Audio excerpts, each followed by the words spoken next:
شروع کوم په نامه د خدای چې ډېر زیات بښونکی او مهربان دی.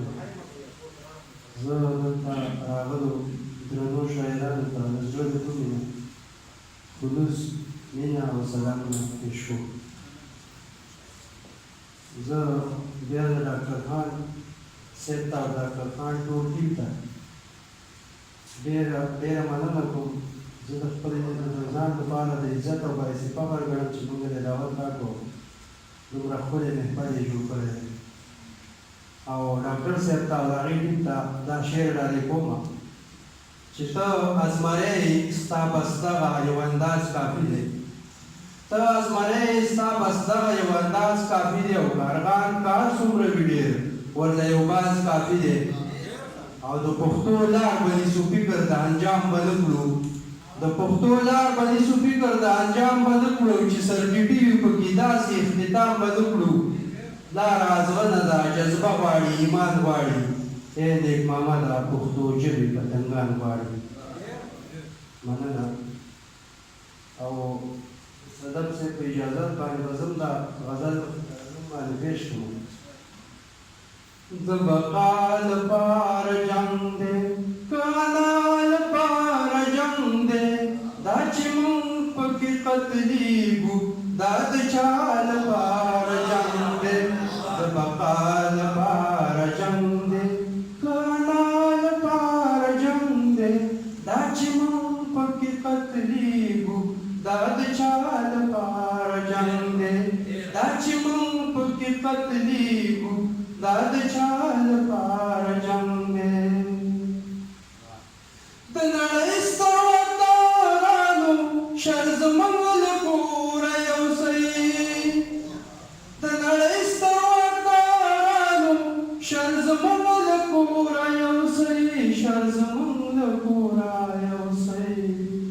کور زموږ شو لوټې لوټې خو یې شیا لپاره جنګ دی.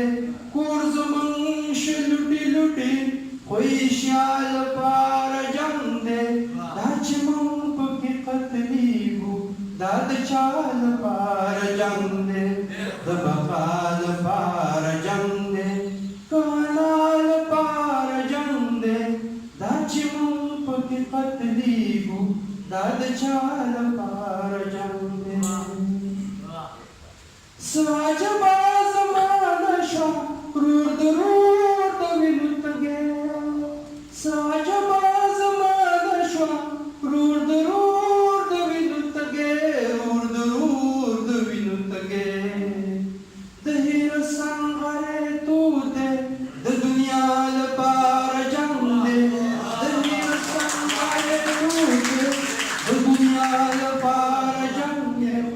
دا چې موږ پکې قتلېږو دا د چا لپاره جنګ دی. څه عجبه زمانه شوه ورور د ورور د وینو تږی. څه عجبه زمانه شوه ورور د ورور د وینو تږی. ورور د ورور د وینو تږی. د هیره سنغری تود دی د دنیا لپاره جنګ دی. د هیره سنغری تود دی د دنیا لپاره جنګ دی. دا چې موږ پکې قتلېږو دا د چا لپاره جنګ دی. د بقا لپاره جنګ دی کانا لپاره جنګ دی دا چې موږ پکې قتلېږو دا د چا لپاره جنګ دی. او ډاکټر صاحب یو انسان د بل انسان د وجود غوښې ټولولې. یو انسان د بل انسان د وجود غوښې ټولولې. وجود غوښې ټولولې. چا په غوږ کې راته ووې د الله دپاره جنګ دی. چا په غوږ کې راته ووې د الله دپاره جنګ دی. دا چې موږ پکې قتلېږو دا د چا لپاره جنګ دی. یو انسان د بل انسان د وجود غوښې ټولولې. یو انسان د بل انسان د وجود غوښې ټولولې. وجود غوښې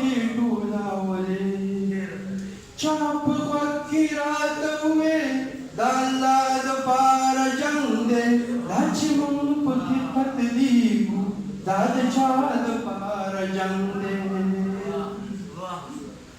داد خطو کور کی مو شد خاورو ڈیرے جوڑے داد خطو کور کی مو شد خاورو ڈیرے جوڑے شد خاورو ډیرې جوړې لټا لا شو زما هرس جوړ زما لپاره جنگ دې لټا لا شو زما هرس جوړ زما لپاره جنگ دې دا چې مونږ پکې قتلېږو دا د چا لپاره جنگ دې ملا تړلې نیک ماما تور په لاس ورته ولاړه ملا تړلې نیک ماما تور په لاس ورته ولاړ تور په لاس ورته ولاړه چې پښتون بچي راوړي سپین سبا لپاره جنگ دی چې پښتون بچي